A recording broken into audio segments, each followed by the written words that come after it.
મારા વાલા વાલા વિદ્યાર્થીઓ, કેમ છો? બધાને સારું છે ને? ઘરે મજા આવે છે? હા, મજા આવે કે ના આવે? ઘરે રહેવું તો પડશે જ. વિડીયો લેક્ચર જોઈ મજા કરવાની અને આનંદ માણવાનો અને વારંવાર રિવિઝન કરવાનું, એટલે સારામાં સારા માર્ક આવી શકે. હવે આપણે આજે લેક્ચર નંબર 10 ઇલેક્ટ્રોકેમિસ્ટ્રી વિદ્યુત રસાયણ શાસ્ત્રમાં 10મા લેક્ચરમાં છીએ. આપણે લખાણ સંબંધિત પ્રશ્ન પૂછ્યા, એમાં તમારી ટેક્સ્ટ બુકનો લખાણ સંબંધિત ક્વેશ્ચન 3.6 છેલ્લે પૂરો કર્યો. આપણે 3.7 પૂછ્યા, દ્રાવણની વાહકતા મંદન સાથે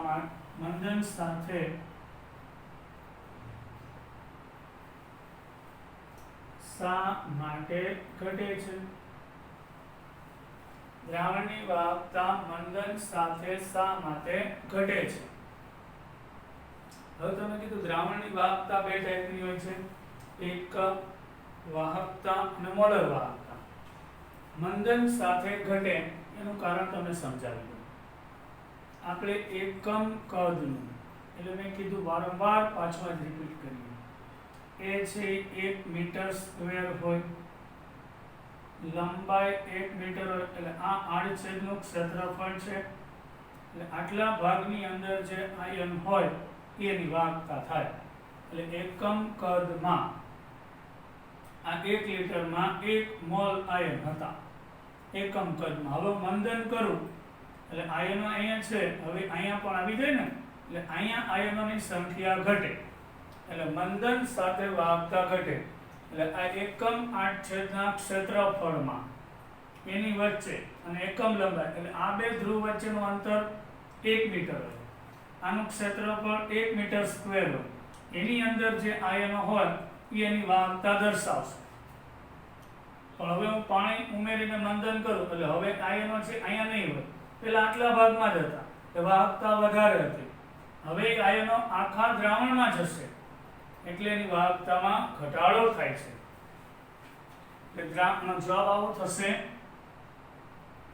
દ્રાવણનું મંદન કરતા પ્રતિ એકમ કદમાં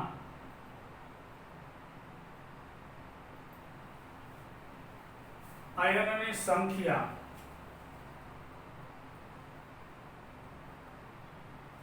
જે પ્રવાહને લઈ જાય છે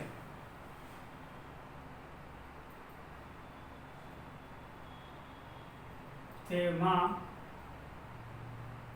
ઘટાડો થાય છે.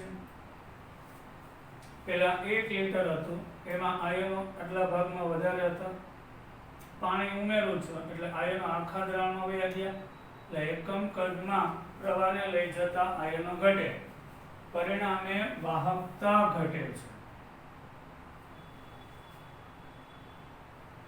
હું મોલર વાહકતાની વાત કરતો નથી. ક્લિયર?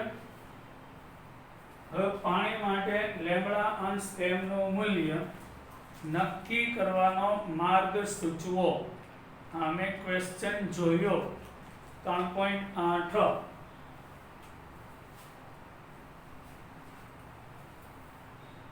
એમાં ક્વેશ્ચન નંબર 3.8 આપણે આવું પૂછેલું છે બુકની અંદર કે પાણી માટે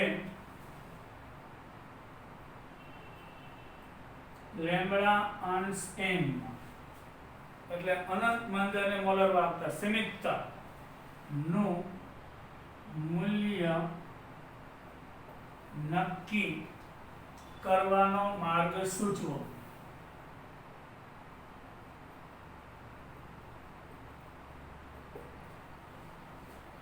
તો આપણે જાણીએ પાણીની અંદર કયા બે આયન હશે, H+ અને OH. પણ તમને કહી દઉં, પાણી નિર્બળ વિદ્યુત વિભાજ્ય છે, એટલે એમાંથી ખૂબ જ ઓછી માત્રામાં H+ અને OH- ઉત્પન્ન થાય. તો હવે આપણે પાણીની અનંત મંદને મોલર વાહકતા માપવી હોય તો અનંત બંધને H પ્લસ આયનની મોલર વાહકતા અને અનંત બંધને OH માઇનસ આયનની મોલર વાહકતાના સરવાળા બરાબર થશે. હવે આપણે HCl એટલે મેં કીધું નિર્બળ હોય ત્યારે આપણે કોલ-રોસના નિયમનો ઉપયોગ કરીએ. H પ્લસ આયન હોય એવો પ્રબળ વિદ્યુત વિભાજ્ય લેશું તો H પ્લસ હોય એવું કયું થશે HCl. OH માઇનસ હોય એવો પ્રબળ વિદ્યુત વિભાજ્ય નક્કી કરીએ NaOH. હવે આમાંથી Cl માઇનસ અને Na પ્લસ વધારાના છે એટલે બેયના સરવાળામાંથી NaCl બાદ કરીશું એટલે આપણને અનંત બંધને પાણીની મોલર વાહકતા મળે. એટલે કે અનંત બંધને હાઇડ્રોક્લોરિક એસિડની મોલર વાહકતા વત્તા અનંત બંધને NaOH ની મોલર વાહકતા માઇનસ અનંત બંધને NaCl ની મોલર વાહકતા બાદ થશે એટલે HCl વત્તા NaOH નો સરવાળો એમાંથી NaCl ની બાદ કરવાની એટલે આપણને માપી શકાય છે. આ એક રીત થઈ ગઈ.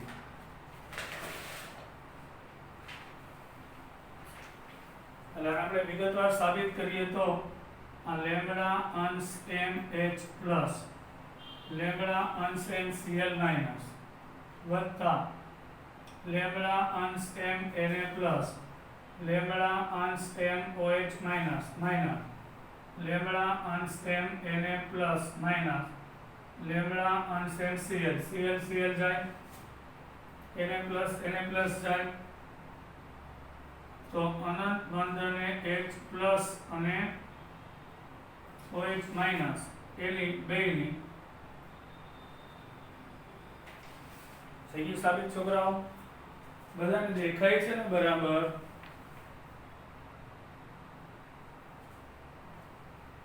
ઓકે. હવે આપણે પરીક્ષા ક્વેશ્ચન નંબર 3.9 ક્વેશ્ચન 3.9 પરીક્ષા 3.9 એમાં આપણે વાત કરીશું 0.025 મોલ પર લીટર એટલે કે molarity મિથેનિક એસિડની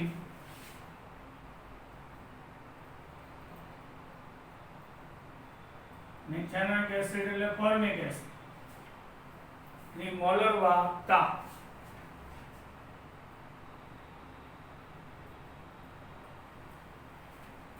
46.1 siemens into centimetre square into mall inverse છે. તો વિયોજન અંશ એટલે આલ્ફા અને વિયોજન અચળાંક કે એ શોધો. તો આપણે ખબર છે કે લેમ્બડા અંશ H પ્લસ બરાબર 349.6 siemens into centimetre square into mall inverse એનો એકમ છે અને ફોર્મેટ આયન માટે એનું મૂલ્ય છે 54.6 siemens into centimetre square into mall inverse. તો આપણને ખબર જ છે છોકરાઓ અનંત બંધને મોલર વાહકતા આપેલી છે એટલે અનંત બંધને મિથેનોઇક એસિડની મોલર વાહકતા મળી જાય એટલે લેમ્બડા અંશ H પ્લસ વત્તા લેમ્બડા અંશ CH3COO માઇનસ એ બેનો સરવાળો કરવાનો 349.6 વત્તા 54.6 એટલે 6 ને 6 12 ને 4 ને 5 એટલે 9 ને 10 ને 4 14 ને 1 5 ને 6 6 ને 4 10 ને 1 404.2 siemens into centimetre square into mall inverse થશે. હવે વિયોજન અંશ આપણને ખબર છોકરાઓ આલ્ફા ગયા લેક્ચરમાં કરાયું. આલ્ફા નિર્બળ વિદ્યુત વિભાજ્ય માટે જ મળે હો, પ્રબળ માટે ના મળે. પ્રબળ માટે તો આલ્ફા 1 થઈ જાય. તો આપેલી સાંદ્રતા એ લેમ્બડા m જે આપેલો છે અહીંયા અનંત બંધને નથી લખ્યું એટલે લેમ્બડા m હોય. ડિગ્રી કર્યો એટલે અનંત બંધને આવે. તો આપણને જે આપ્યું છે 46.1 ભાગ્યા 404.2 તેમનો ભાગાકાર થશે 0.114. આલ્ફાને કોઈ એકમ ના હોય. હવે આપણે એનો વિયોજન અચળાંક ગોતવો છે. આ વિયોજન અંશ હતો. હવે આપણે વિયોજન અચળાંક લેશું. તો આપણે જાણીએ છીએ હરામ કંઈ જાણતા હોઈએ તો ફોર્મિક એસિડ પ્લસ H2O એટલે H3O પ્લસ વત્તા HCO માઇનસ આ એ પાણી તો અચળ હોય આ 0 0 આ 1 માઇનસ આલ્ફા આલ્ફા આલ્ફા તો C સાંદ્રતા એ C into minus 1 minus alpha C alpha તો Ka કેટલો થાય C આલ્ફા છેદમાં C 1 માઇનસ C ઉડી જાય એટલે C into alpha square upon 1 minus alpha થશે. તો આપણને Ka બરાબર C એટલે સાંદ્રતા 0.025 આલ્ફા વિયોજન અંશ છે 0.114 નો વર્ગ છેદમાં 1 માઇનસ 0.114. તો મને જવાબ ખબર પણ તમે છોકરા આ ગણતરી ભૂલ્યા વગર ઘરે કરજો. 0.025 એટલે સાચું છે કે નહીં ચેક તો કરવું પડે ને તમારે. પેટી સાહેબે જે ભણાવ્યું એમાં કાંઈ ભૂલ નથી નહીં જોવાનું. એટલે 0.886 એટલે આવશે 3.66 ગુણ્યા 10 ની માઇનસ 4 તમે સમજી ગયા છો શું કહેવા માંગુ છું. તમારી પાસે ગણાવવા માંગુ છું. હવે આપણે અહીંયા આગળ 3 જે સ્વાધ્યાયના ઇન્ટેક્સ ક્વેશ્ચન હતા લખાણ સંબંધિત પૂરા થયા. હવે અહીંથી આપણે ચેપ્ટરનો પોઈન્ટ ફરે છે. અત્યાર સુધી વિદ્યુત રાસાયણિક કોષની વાત કરી. હવે વિદ્યુત વિભાજન કોષની વાત કરીશું.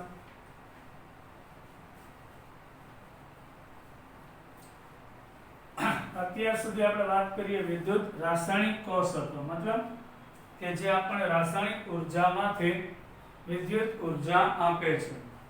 અહીંયા ઊંધું વિદ્યુત ઉર્જામાંથી રાસાયણિક ઉર્જામાં રૂપાંતર એટલે વિદ્યુત વિભાજનીય કોષ અને વિદ્યુત વિભાજન સમજાવો. વિદ્યુત વિભાજનીય કોષ અને વિદ્યુત વિભાજન સમજાવો. એને આપણે ઇલેક્ટ્રોલાઇસિસ પણ કહેશું. આ છે ઇલેક્ટ્રોલાઇટિક સેલ અને આને આપણે ઇલેક્ટ્રોલાઇસિસ કહેશું. ઇલેક્ટ્રોલાઇટિક સેલ અને ઇલેક્ટ્રોલાઇસિસ.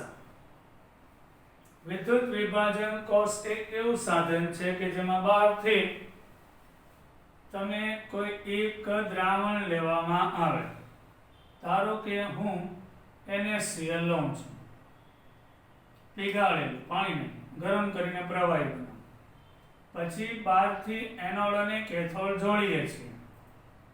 બહારથી વોલ્ટેજ આપ્યા, અહીં ક્લોરાઇડ છે ધન ધ્રુવ પર, સોડિયમ ઋણ પર જશે. એટલે અહીંયા વિદ્યુત ઉર્જાનું રાસાયણિક ઉર્જામાં રૂપાંતર થાય. એટલે પીગાળેલું NaCl હતું. જો એકવા નથી, પાણી નથી તો એકવા આવે. NaCl પીગાળેલું છે તો એમાંથી સોડિયમ ધાતુ અને ક્લોરીન વાયુ છૂટો પડે. તો અહીંયા વિદ્યુત ઉર્જાનો રાસાયણિક ઉર્જામાં રૂપાંતરણ થાય એટલે વિદ્યુત વિભાજનીય કોષમાં બાહ્ય સ્ત્રોતના વોલ્ટેજનો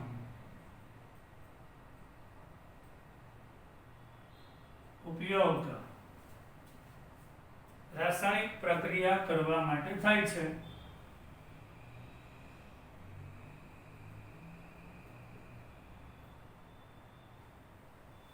થયું ને ઉપયોગ? એટલે વિદ્યુત વિભાજનીય કોષમાં બાહ્ય સ્ત્રોતના વોલ્ટેજનો ઉપયોગ, એટલે બહારથી સ્ત્રોત એ વોલ્ટેજનો ઉપયોગ કરીને રાસાયણિક પ્રક્રિયા કરવા માટે થાય છે. આ વિદ્યુત રાસાયણિક પ્રક્રમો એટલે પ્રોસેસ છે. આવા વિદ્યુત રાસાયણિક પ્રક્રમો, પ્રક્રમ એટલે કે પ્રોસેસ, પ્રક્રિયાઓ, આવા વિદ્યુત રાસાયણિક પ્રક્રમો પ્રયોગશાળામાં તેમજ ઉદ્યોગોમાં ખૂબ જ ઉપયોગી છે. જો મારે NaCl માંથી સોડિયમ ધાતુ મેળવવો તો મળી ગઈ ને, એનો ઉપયોગ જ થયો. વિદ્યુત વિભાજન કોષમાં સૌથી સાદો કોપર સલ્ફેટના દ્રાવણમાં આપણે એક ઉદાહરણ લઈએ.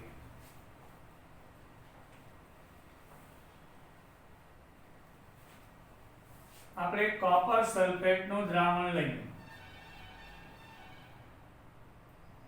Cu+2 અને SO4 -2. અહીંયા એકવા લઈએ, મતલબ પાણીમાં ડુબાડેલું છે.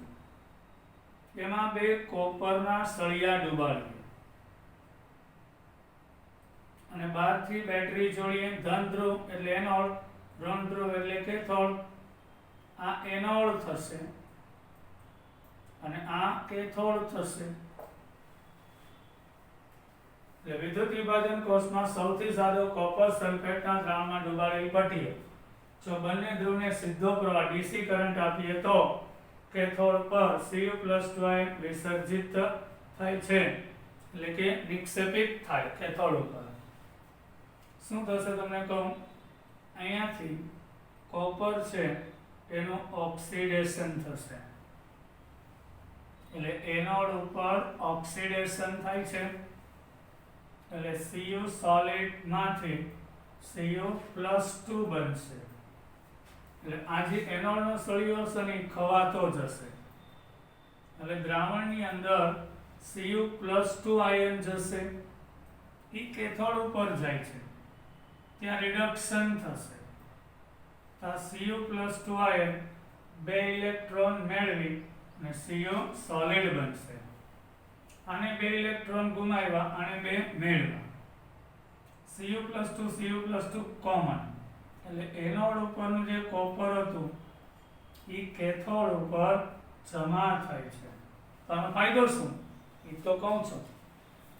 અહીંયા અશુદ્ધિ હોય તો એ તળિયે બેસી જાય, એનું રિડક્શન ના થાય, શુદ્ધ કોપર જ કેથોડ ઉપર જમા થાય, એટલે શુદ્ધિકરણ માટે વપરાય છે.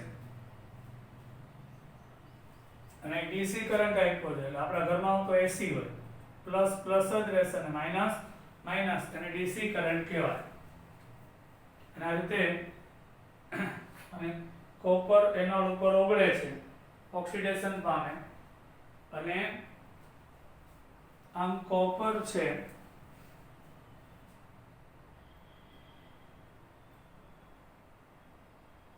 એનોડ પરથી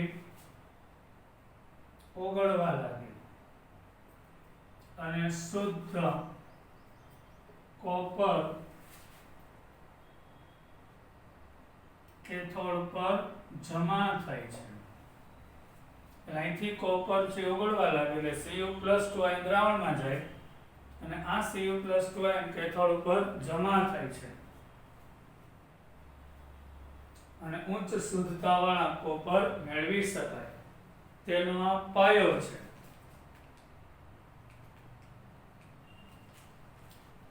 આવી ધાતુઓ કે અને આવી ઘણી ધાતુઓ છે, જેમ કે આ કોપર છે, તો શુદ્ધ કોપર એટલે વિદ્યુત વિભાજનનો ઉપયોગ એટલે જેનું શુદ્ધિકરણ કરવું હોય ને એને એનોડ તરીકે લઈ લેવાય. એટલે એમાં અશુદ્ધિ હોય એ રિડક્શન ન પામે, એ તળિયે બેસી જશે અને જે તે શુદ્ધ ધાતુનું જ રિડક્શન થાય અને કેથોડ ઉપર નિક્ષેપિત થશે. નિક્ષેપિત થવું એટલે જમા થવું, નિક્ષેપિત થાય એવું શબ્દ લખ્યું છે, મતલબ કે જમા થાય, એકઠું થાય, આ રીતે. હવે આવી કોપર ધાતુનું શુદ્ધિકરણ થયું એટલે ઝીંકનું પણ કરવું હોય તો કોપરની બદલે ઝીંકના સળિયા, અશુદ્ધ ઝીંકનો સળિયો એનોડ તરીકે, દ્રાવણ ઝીંક સલ્ફેટનું, અહીંયા ઝીંકનો સળિયો લેવાનો શુદ્ધ, એટલે અહીંયા અશુદ્ધિ બધી બેસી જાય, શુદ્ધ આ પીગળતું જાય એટલે Zn+2 બને અને અહીં શુદ્ધ ઝીંક જમા થઈ શકે છે. હવે ઘણી ધાતુ જેવી કે સોડિયમ, મેગ્નેશિયમ, એલ્યુમિનિયમ વગેરે વિદ્યુત રાસાયણિક તેના અનુરૂપ આયન રિડક્શન કરીને વિશાળ પાયા પર પેદા કરવામાં આવે છે. સોડિયમ, મેગ્નેશિયમ, એલ્યુમિનિયમ જેવી ધાતુઓનું જ્યારે કોઈ રિડક્શન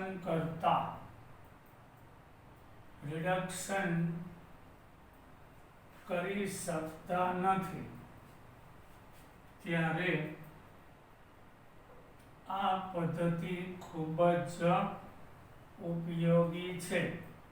જો તમને સમજાવું, આપણે કોપર સલ્ફેટના દ્રાવણમાં ઝીંક નાખી તો એમાંથી ZnSO4 બને અને કોપર છૂટું પડે. અહીં ઝીંક છે એમાં પોતાનું ઓક્સિડેશન થયું તો રિડક્શન કરતા છે.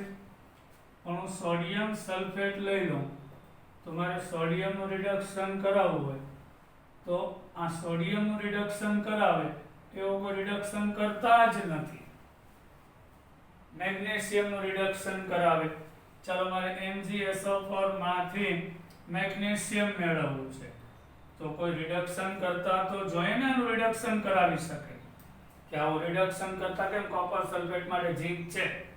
ભાઈ એલ્યુમિનિયમ ઓક્સાઇડ હોય તો મારે એલ્યુમિનિયમ મેળવવું તો આનું રિડક્શન માટે કોઈ રિડક્શન કરતા તો જોઈએ ને. એવું ન હોય ત્યારે એકમાત્ર વિકલ્પ છે કે આપણે વિદ્યુત વિભાજન દ્વારા તેનું રિડક્શન કરી સોડિયમ, મેગ્નેશિયમ, એલ્યુમિનિયમ જેવી ધાતુઓ મેળવી શકાય છે. એટલે સોડિયમ અને મેગ્નેશિયમ ધાતુ તેના પિગલિત ક્લોરાઇડના અને એલ્યુમિનિયમ એના ક્રાયોલાઇટની હાજરીમાં આપણે છઠ્ઠા પાઠમાં આવશે, પણ છતાં આપણે તમને કહી દઉં અને બતાવ્યું. મારે સોડિયમ ધાતુનું નિષ્કર્ષણ કરવું છે, મતલબ સોડિયમ ધાતુ મેળવવી છે તો શું કરવું પડે એ તમને સમજાવું. પીગાળેલું લેવાનું NaCl, ઓગાળેલું નહીં, ગરમ કરીને પ્રવાહી બનાવેલું અને પછી એમાં બહારથી વિદ્યુત પ્રવાહ પસાર કરો તો એનોડ ઉપર ઓક્સિડેશન થાય એટલે Cl- છે એનોડ ઉપર જશે તો એ બે ઇલેક્ટ્રોન ગુમાવી અને અહીંયા ક્લોરીન આપશે એટલે એનોડ ઉપર ક્લોરીન છૂટો પડ્યો. હવે કેથોડ ઉપર રિડક્શન થાય એટલે Na+ છે કેથોડ ઉપર જશે, એ બે ઇલેક્ટ્રોન મેળવી અને સોડિયમ સોલિડ કારણ કે સોડિયમ ધાતુનું ઉત્પાદન પીગાળેલા NaCl, ઓગાળેલું એટલે અલગ વસ્તુ છે. જ્યારે કોઈ પદાર્થ પાણી નાખવું તો ઓગાળેલું કહેવાય, જ્યારે આ કેવું છે પીગાળેલું છે, પીગલિત NaCl નું વિદ્યુત વિભાજન. હવે આ બધી વસ્તુઓ જોતી હોય ને તો તમને એક ટ્રીક શીખવાડું, સ્ક્રીનશોટ લઈ લેવાનો. તમે જોતા હો ત્યારે સ્ક્રીનશોટ પાડીને, કે બુકમાં ના હોય એ વસ્તુ જોતી હોય તો તમારા મોબાઈલમાં સ્ક્રીનશોટ લેશો એટલે સેવ થઈ જશે. પછી મેગ્નેશિયમ ક્લોરાઇડ હોય પીગાળેલું મેગ્નેશિયમ ક્લોરાઇડ છે, ચલો સેમ પાણી વગર એમાં બહારથી વિદ્યુત પ્રવાહ પસાર કરીએ એટલે ક્લોરાઇડ એનોડ ઉપર જાય, મેગ્નેશિયમ કેથોડ ઉપર જશે તો એનોડ ઉપર ઓક્સિડેશન થાય એટલે 2Cl આયન બે ઇલેક્ટ્રોન ગુમાવીને ક્લોરીન આપશે, કેથોડ ઉપર રિડક્શન થાય તો અહીંયા Mg2+ બે ઇલેક્ટ્રોન મેળવીને અહીં મેગ્નેશિયમ મળી ગયું. પછી ક્રાયોલાઇટ માટે તમારે હોલ હેરાલ્ટ પ્રવિધિ આવતી હતી, હોલ હેરાલ્ટ પ્રવિધિ ધોરણ 10 એમાં તમે પીગાળેલું એલ્યુમિના લઈને, પીગાળેલું એલ્યુમિના એટલે Al2O3 અને એમાં ક્રાયોલાઇટ નાખીએ અને બહારથી વિદ્યુત પ્રવાહ પસાર કરીએ તો આમાં Al+3 અને O-2 હતું, ત્યાં કાર્બનના સળિયાઓ હોય તો ઓક્સિજન છે એનોડ ઉપર જશે, એલ્યુમિનિયમ કેથોડ ઉપર તો એલ્યુમિનિયમ છે એ 3 ઇલેક્ટ્રોન મેળવી અને એલ્યુમિનિયમ ધાતુ મેળવી શકાય છે. આ તો એલ્યુમિનામાંથી પછી કાર્બનના સળિયા ઉપર ઓક્સિજન જાય, ઇલેક્ટ્રોન ગુમાવીને O2 બનશે, પણ કાર્બનની હાજરીને કારણે આ ઓક્સિજન CO2 માં ફેરવાઈ જાય, સળિયો ખવાઈ જાય, હોલ હેરાલ્ટ પ્રવિધિ. આ થયું વિદ્યુત વિભાજન. હવે આપણે આગળ જઈએ છોકરાઓ. મોસ્ટ ટાઈમ્પી ક્વેશ્ચન છે આ ચેપ્ટરનો, ફેરાડેના વિદ્યુત વિભાજનના નિયમો. વૈજ્ઞાનિક માઇકલ ફેરાડે હતા. વૈજ્ઞાનિક માઇકલ ફેરાડે નિયમ આપેલા છે. ફેરાડેના વિદ્યુત વિભાજનના નિયમો. સાયન્ટિસ્ટ માઇકલ ફેરાડે વિદ્યુત વિભાજનના દ્રાવણો અને પિગલિતના સઘન સંશોધન બાદ, એટલે માઇકલ ફેરાડે અસંખ્ય પ્રયોગ કરેલા છે. વિદ્યુત વિભાજ્યના દ્રાવણો એટલે આપણે જે વિદ્યુત વિભાજ્યને પાણીમાં ઓગાળીએ તેનું દ્રાવણ અને વિદ્યુત વિભાજ્યના પાણી વગર પ્રવાહી બનાવો, વિદ્યુત વિભાજ્યના પિગલિત ના સઘન સંશોધન બાદ, સઘન સંશોધન બાદ 1833 થી 1834 માં એને વિદ્યુત વિભાજનના દ્રાવણ કહો એટલે પાણીમાં ઓગાળેલું, ગરમ કરીને પ્રવાહી બનાવું તો પિગલિત. સઘન સંશોધન બાદ 1833 થી 34 માં ફેરાડે, માઇકલ ફેરાડેએ નિયમ રજૂ કર્યા, નિયમો રજૂ કર્યા.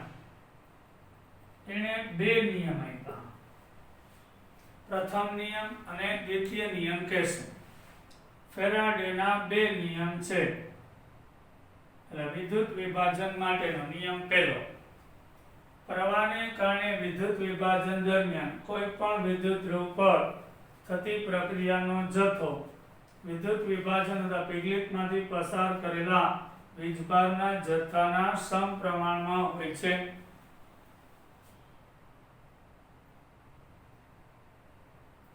વિદ્યુત પ્રવાહને કારણે વિદ્યુત વિભાજનીય જથ્થો ક્વોન્ટિટી. હવે સાંભળો, સાલ જુઓ તો 1833 થી 34, 19મી સદી. ઇલેક્ટ્રોન રચના નો શોધ થઈ નહોતી, ઇલેક્ટ્રોન શોધાઈ ગયો. ઇલેક્ટ્રોન રચનાની શોધ થઈ નહોતી રસાયણ વિજ્ઞાનનો બહુ વિકાસ થયો નહોતો, મોલ વિશે ખબર નહોતી, ત્યારે આ જુનવાણી નિયમ છે. એટલે વિદ્યુત વિભાજન દરમિયાન કોઈ પણ વિદ્યુત ધ્રુવ પર એટલે વિદ્યુત પ્રવાહને કારણે વિદ્યુત વિભાજન દરમિયાન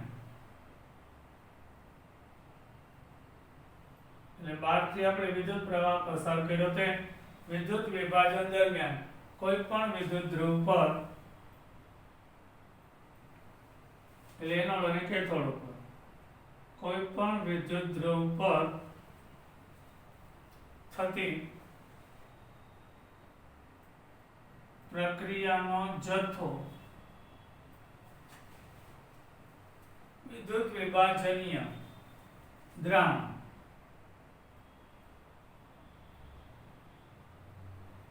કે પીગલિત તલ માંથી પસાર થતા વિદ્યુત જથ્થાના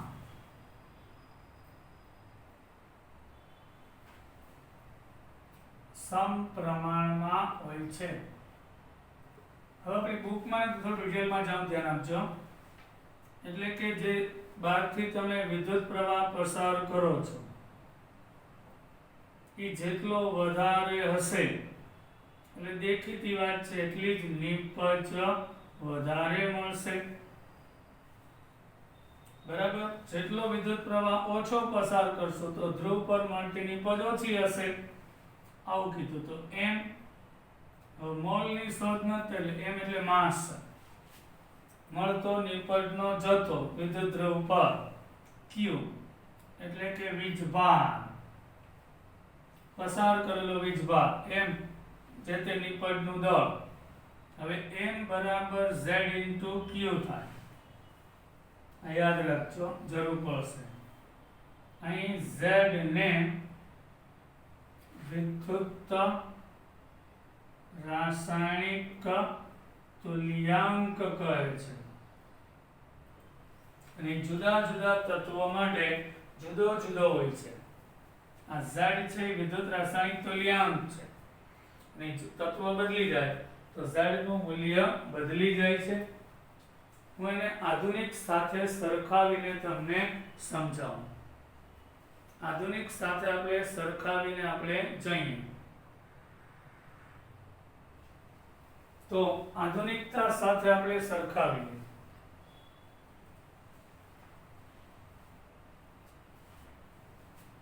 તો હું તમને એક ઉદાહરણ આપું બેસ્ટ. અહીંયા Na પ્લસ અને Cl છે, બહારથી કરંટ આપ્યો, ચલો આ ઋણ ધ્રુવ આ ધન ધ્રુવ, Na પ્લસ કેથોડ ઉપર જાય, Na પ્લસ આયન ઇલેક્ટ્રોન મેળવીને સોડિયમ મળે. અત્યારે આપણને ખબર છે કે આ 1 મોલ ઇલેક્ટ્રોન છે, એટલે 1 મોલ સોડિયમ 23 ગ્રામ મળ્યું. હવે ધારો કે 2 મોલ હોય તો શું થાત? 2 મોલ મળે તો એનો પરમાણુ ભાર 46 ગ્રામ થઈ ગયું 40. એટલે ધ્રુવ પર મળતો નિપજનો જથ્થો પસાર કરેલા વીજભારના જથ્થાના સમપ્રમાણમાં હોય છે. હવે z છે એ કેમ મળે? તો કે m બરાબર z into q, તો m ના છેદમાં q થાય ને. ચલો 23 ગ્રામ હતું, હવે 1 મોલ ઇલેક્ટ્રોન એટલે 96500 કુલમ થાય, તો 23 ભાગ્યા 96500 કુલમ એટલે 23 ભાગ્યા 96500 કરીએ એ આપણો એનો તુલ્યાંક થશે.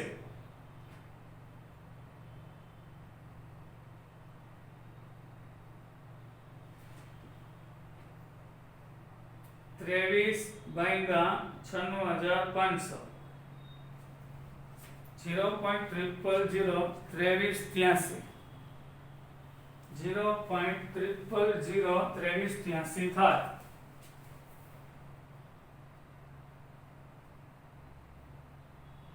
એટલે ગ્રામ પ્રતિ તુલ્યાંક.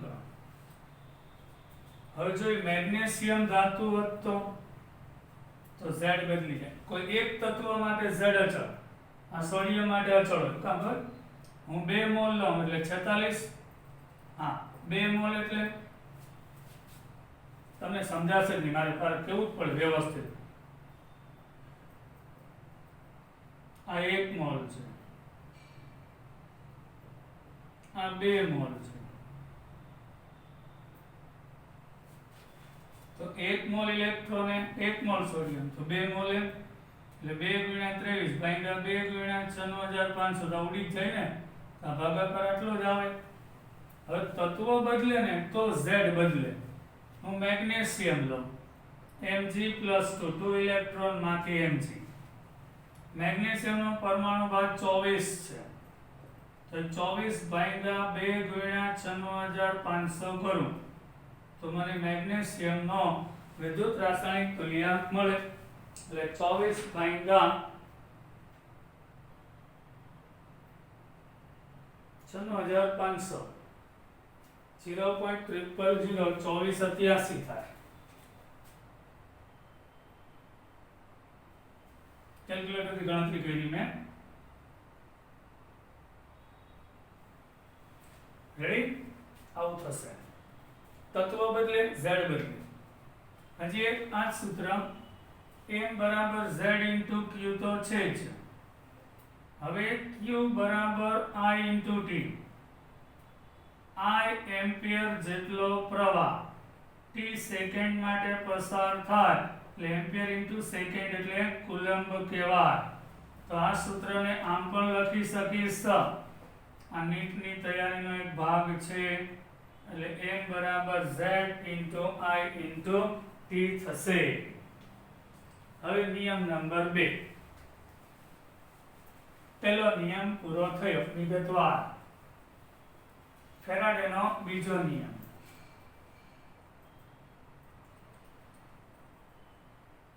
બીજો નિયમ માઇકલ ફેરાડે. વિદ્યુત વિભાજનીય દ્રાવણમાંથી વિદ્યુતનો સમાન જથ્થો પસાર કરતા જુદા જુદા પદાર્થમાંથી મુક્ત થયેલા જથ્થા તેના રાસાયણિક તુલ્ય ભારના સમપ્રમાણમાં હોય છે.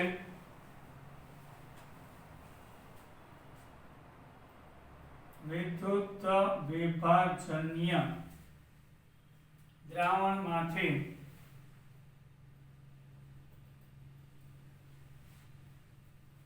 વિદ્યુતનો સમાન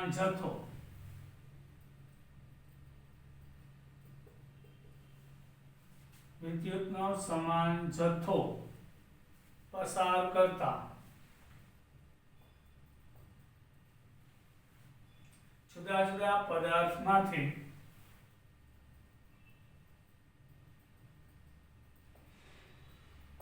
એટલે વિદ્યુત વિભાજ્યમાંથી મુક્ત થયેલા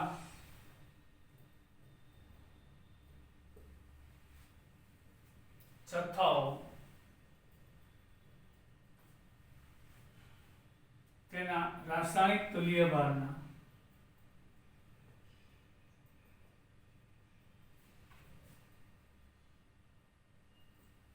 સમપ્રમાણમાં હોય છે. હવે બુકમાં એક ચોખવટ કરેલી છે.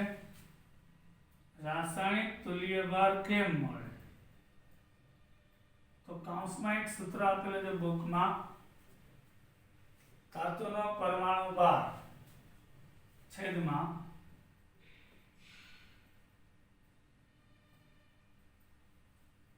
તેના રિડક્શન માટે ઇલેક્ટ્રોનની સંખ્યા. બરાબર, આ રીતે તુલ્યભાર મળશે. તો આપણે જોઈએ. હવે ફેરાડે જ્યારે નિયમ આપ્યા વિદ્યુત વિભાજન દ્રાવણમાંથી વિદ્યુતનો જથ્થો સમાન પસાર કરીએ તો મુક્ત થયેલો જથ્થોના તુલ્ય ભારના સમપ્રમાણમાં હોય છે. આ જૂનવાણી હતું, તો તમે સમજાવી દઉં. આપણે એક સરખા 3 બીકર લઈએ. એકમાં પીગાળેલું NaCl લઈએ, એકમાં પીગાળેલું MgCl2 લઈએ અને એકમાં એલ્યુમિનિયમ ક્લોરાઇડ લઈએ. આ ત્રણેયને શ્રેણીમાં જોડીએ. સિરીઝ. આનો anode cathode, anode cathode, anode cathode અને બહારથી એક સરખા સમય માટે એક સરખો પ્રવાહ પસાર કરીએ છીએ. તો આનો જે ધન આયન છે આ પહેલા કેથોડ ઉપર જશે, આનો મેગ્નેશિયમ બીજા કેથોડ ઉપર જશે, આ એલ્યુમિનિયમ ત્રીજા કેથોડ ઉપર જશે. તો પહેલામાં શું થાય ખબર? Na+ ઇલેક્ટ્રોન મેળવીને Na સોલિડ. હવે Mg2+ છે એ 2 મેળવીને Mg બનશે. Al3+ છે એ 3 ઇલેક્ટ્રોન મેળવીને એલ્યુમિનિયમ બનશે. આ 1 મોલ છે, આ 2 મોલ છે, આ 3 મોલ છે. તમારે એક સરખો વીજભાર કરવો હોય તો આને હું 2 વડે ભાંગીશ એટલે 1/2, આને 3 વડે ભાંગીશ એટલે 1/3. તો જો આ એક સરખો જથ્થો પસાર કર્યો તો અહીં સોડિયમ 23 ગ્રામ મળ્યું, આ મેગ્નેશિયમ 24/2 12 ગ્રામ મળ્યું, એલ્યુમિનિયમ 27/3 9 ગ્રામ. તો એના તુલ્ય ભાર જેટલું જ છે. સોડિયમનો તુલ્ય ભાર 23 થાય, કારણ કે સોડિયમનો પરમાણુ ભાર છેદમાં સંયોજકતા એટલે 23. એટલે જ્યારે એક સરખો જથ્થો પસાર કરીએ એટલે મળતું વજન તુલ્ય ભાર જેટલું જ હોય. મેગ્નેશિયમ છે એની સંયોજકતા 2 છે, 24/2 એટલે 12, એનો તુલ્ય ભાર થયો. એટલે પરમાણુ ભારના છેદમાં રિડક્શન માટે જરૂરી ઇલેક્ટ્રોન કેટલા? 2 હતા. એટલે 1 મોલ મેગ્નેશિયમ મેળવવું હોય તો એના રિડક્શન માટે જરૂરી વીજભાર 2 મોલ ઇલેક્ટ્રોન હતા, એટલે 24/2 એટલે 12.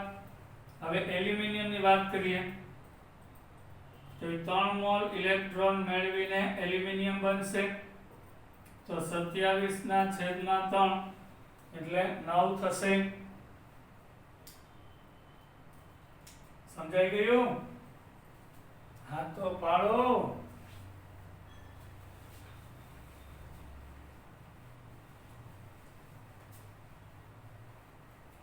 સાદી ભાષામાં મગજમાં છાપી લેજો, એનો સ્ક્રીનશોટ લઈ લેજો.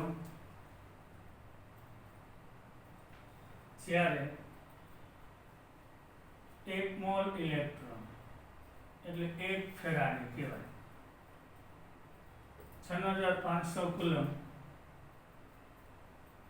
વીજભાર પસાર થાય ત્યારે મળતી નિપજ હંમેશા એક તુલ્ય ભાર જેટલી જ હોય છે. આ ફિક્સ એન્ડ ફાઇનલ છે. જો Na+ વત્તા ઇલેક્ટ્રોન સોડિયમ થયું, 1 મોલ ઇલેક્ટ્રોન 1 ફેરાડે એટલે 1 તુલ્યાંક, 1 તુલ્ય ભાર જેટલું જ મળે. મેગ્નેશિયમ લઈ લીધું, બરાબર. અહીં બનાવો, અહીં 24/2 તુલ્ય ભાર જેટલું જ મળશે. હવે માઇકલ ફેરાડે જ્યારે નિયમ આપ્યા ત્યારે બહુ જૂનવાણી હતા. ફેરાડેના સમય દરમિયાન અચળ પ્રવાહના સ્ત્રોત પ્રાપ્ય નહીં. સામાન્ય રીતે કુલોમીટર મૂકવામાં આવતું, જે ધાતુના નિક્ષેપિત અથવા વપરાયેલી જથ્થામાંથી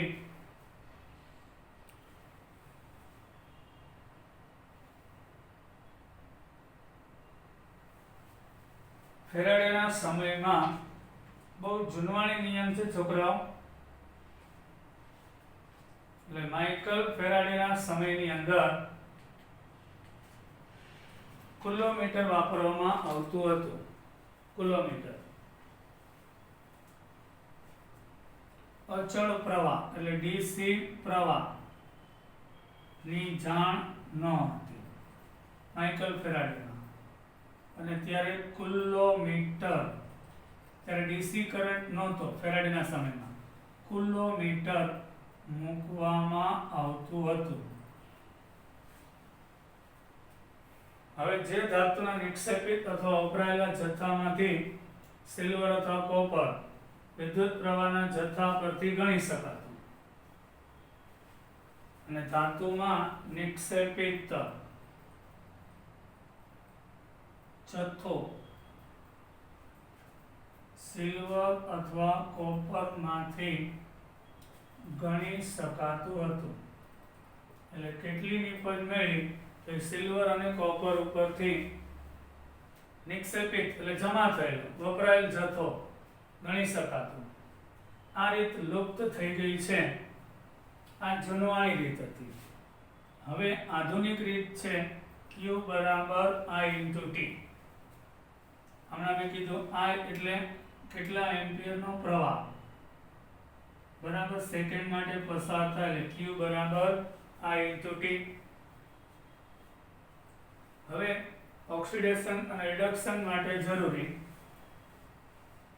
ઓક્સિડેશન અને reduction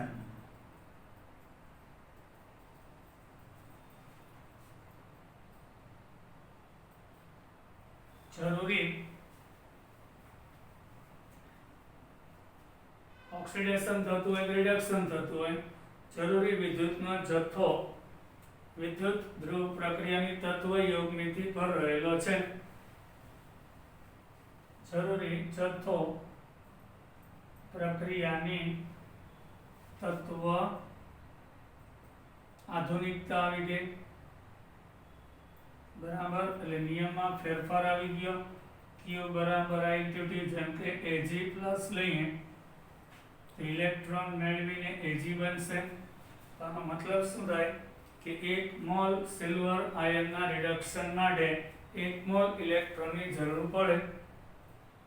1 mall Ag plus આયનના reduction માટે એની તત્વ યોગનીતિ થઈ 1 મોલ ઇલેક્ટ્રોનની જરૂર પડે છે.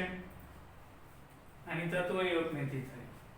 અને આપણે જાણીએ છીએ કે એક ઇલેક્ટ્રોનનો વીજભાર, હવે આમ કંઈ જાણતા હોઈએ તો આપણે જાણીએ છીએ કે એક ઇલેક્ટ્રોનનો વીજભાર 1.602 ગુણ્યા 10⁻⁹ કુલમ છે. તેથી 1 મોલ ઇલેક્ટ્રોનનો વીજભાર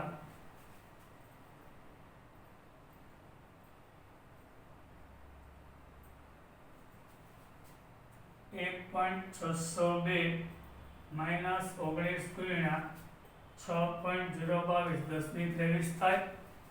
તો એ ગણતરી કરતા 96,487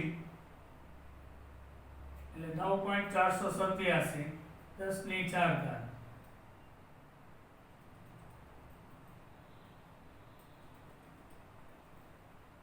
10⁻⁴ એટલે 96487 કુલંબ હોય છે.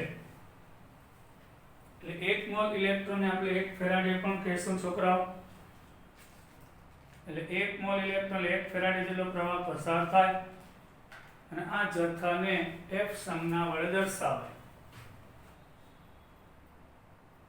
આ જથ્થાને 1 ફેરાડે કહે છે. 1 મોલ ઇલેક્ટ્રોન 1 ફેરાડે, અને 1 ફેરાડે એટલે કે 96,500 કુલમ. આપણે ગણતરીની સરળતા માટે ઘણી વખત 96,500 લેશું. તો વિદ્યુત ધ્રુવ પર થતી પ્રક્રિયાની વાત કરીએ તો વિદ્યુત ધ્રુવ પર જે થતી પ્રક્રિયા છે એની આપણે ચર્ચા કરીએ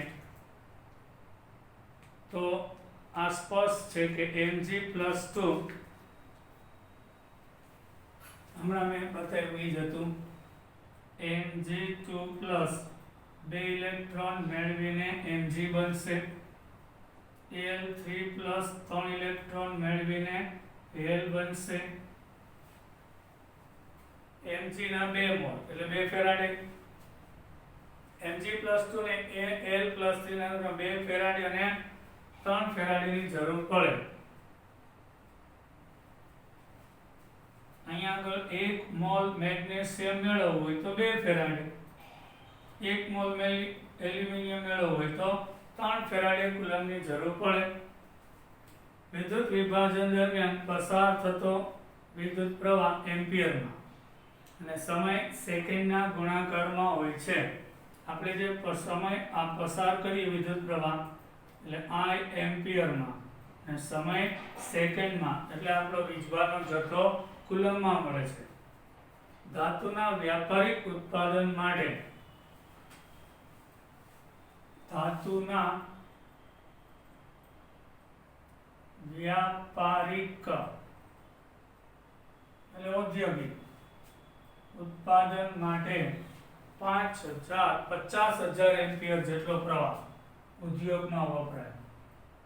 આ કેટલો 50,000 એમ્પિયર જેટલો પ્રવાહ જે લગભગ 0.518 ફેરાડે થાય. જે લગભગ 0.518 ફેરાડે થાય. કઈ રીતે? Q બરાબર I into T લઈ લે. ચલો આ 50,000 અને 1 સેકન્ડ લો એટલે 50,000 કુલમ્બ થયું ને. તો હવે 96,487 કુલમ્બ એટલે 1 ફેરાડે, તો 50,000 કુલમ્બ એ કેટલા? એટલે 50,000 ભાગ્યા 96,487 એટલે 0.518 ફેરાડે થાય. અહીંયા ફેરાડેનો નિયમ પૂરો થયો. આજે આપણે અહીં સુધી રાખીએ. મજા આવી હશે છોકરાઓ? તમે હોમવર્ક મોકલતા નથી, મોકલતા રહેજો. બાય, કાલે મળીશું.